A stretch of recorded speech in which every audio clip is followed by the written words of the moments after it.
for a Brown-Eyed Handsome Man, the Chuck Berry classic.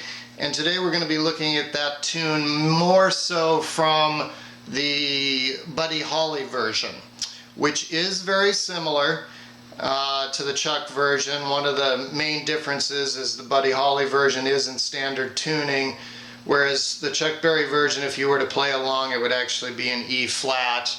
The Buddy Holly version is in E, and it's very simple in terms of the chords. They're just E, B, and A. So that part's not challenging, but there are some really cool Chuck Berry licks that Buddy Holly does as well. He tweaks them just a hair, but they're very similar, again similar enough that I think if you follow along with this lesson you'll be able to figure out the Chuck Berry licks. So I'm going to start with looking at the solo, again from the Buddy Holly version.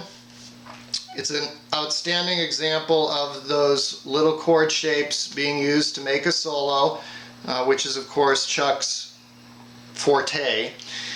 We're going to be at the 12th fret, because again we're in the key of E, and we're working out of those three first position chord shapes that we've been studying and how they're movable.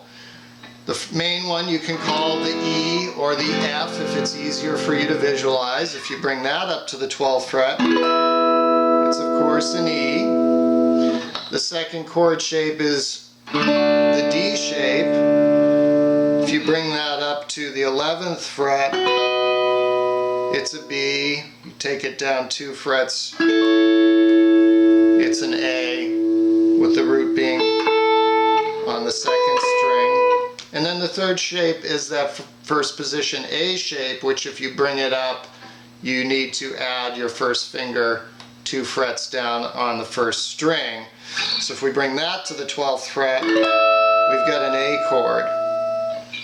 The 7th and 9th fret we have an E chord, and so forth. Chuck and Buddy just play pieces of these chords. Okay, usually 2 strings. That is known as a double stop.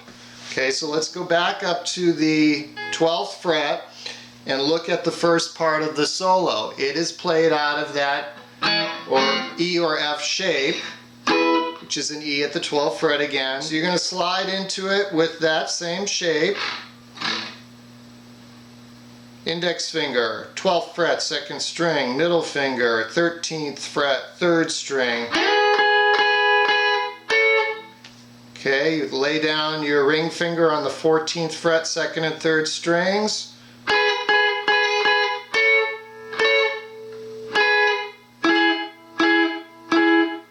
This couldn't be easier.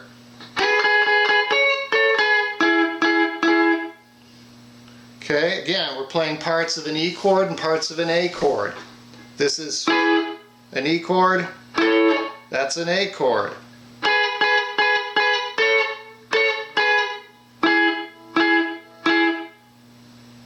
Third and 4th strings on that last little lick. Do that again.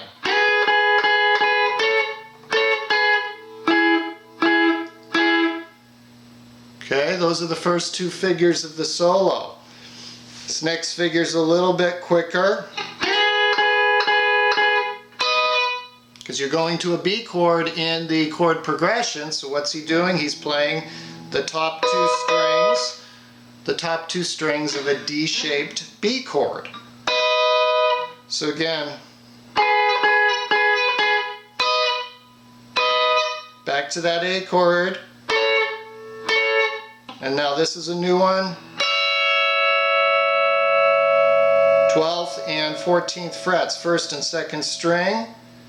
But is it really new? No, it's not new, because we were playing these 2 notes of an A chord, 3rd and 2nd strings, and then we were just shifting to the 2 parts of that A chord that are on the 1st and 2nd strings, the C sharp, the 3rd, and the E, the 5th. This is, of course, an A major triad. So what do we have so far?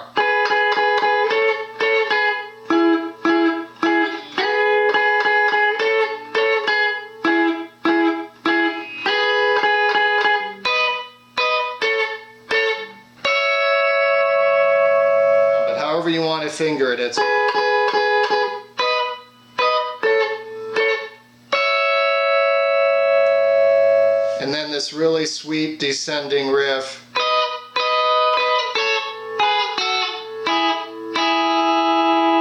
Let's break that one down. We're using the D shape to start. We're up here at the 11th and 12th. We already saw that that's a B chord. Go down 2. What is it? It's an A chord. It's part of the D shape of the A chord. Now we're shifting to the A shape, right? That's an E chord of the A shape. Go down 2. D chord of the A shape. That's just passing.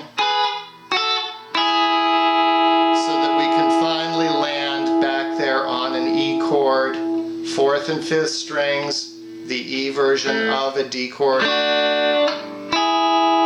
So again, we're going after the,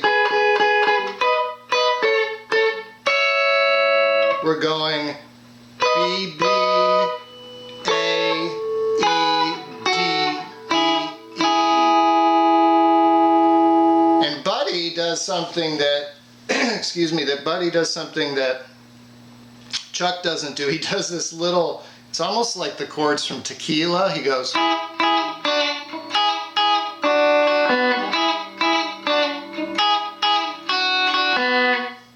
which is just going back from an E to a D.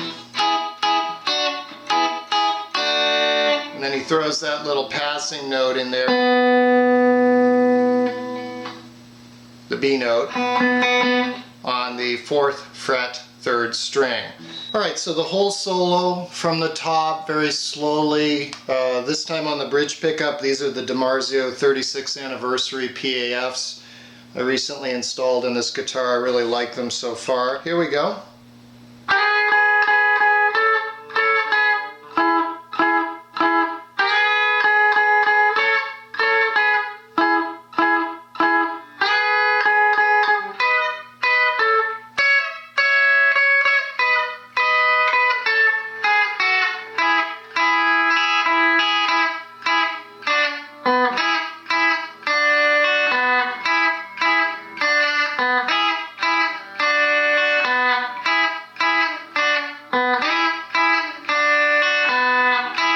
Etc. Okay, so that's the solo. Just be aware that you're using, again, typically double stops, 2 strings at a time. Out of those 3 simple first position shapes, just moved up the fretboard. Virtually all of them except one are either A, E, or B, which are the 3 chords of the song. The only exception is that D chord that we used as a passing note here between 2 E's, right? E, D, E. And then just going back and forth from an E to a D. So it's very simple once you understand what it is. Alright, the only other little lead on the Buddy Holly one is that intro, and this one's kind of tricky. It's really easy in one sense, but to get the feel of it, especially the way Chuck plays it, is very challenging. Going back to that 4-3-2 of the, again, E or F shape of the E chord brought up here to the 12th fret. Again, if you go playing along with Chuck, it's a half, 1 fret down, half step down.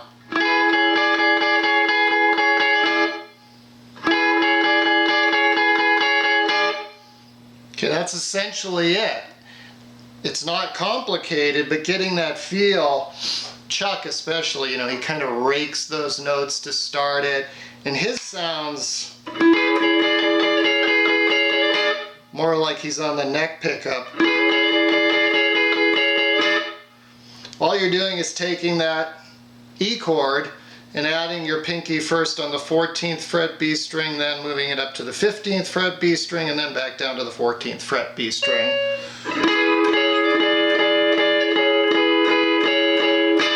Boom, boom, boom. that's the intro.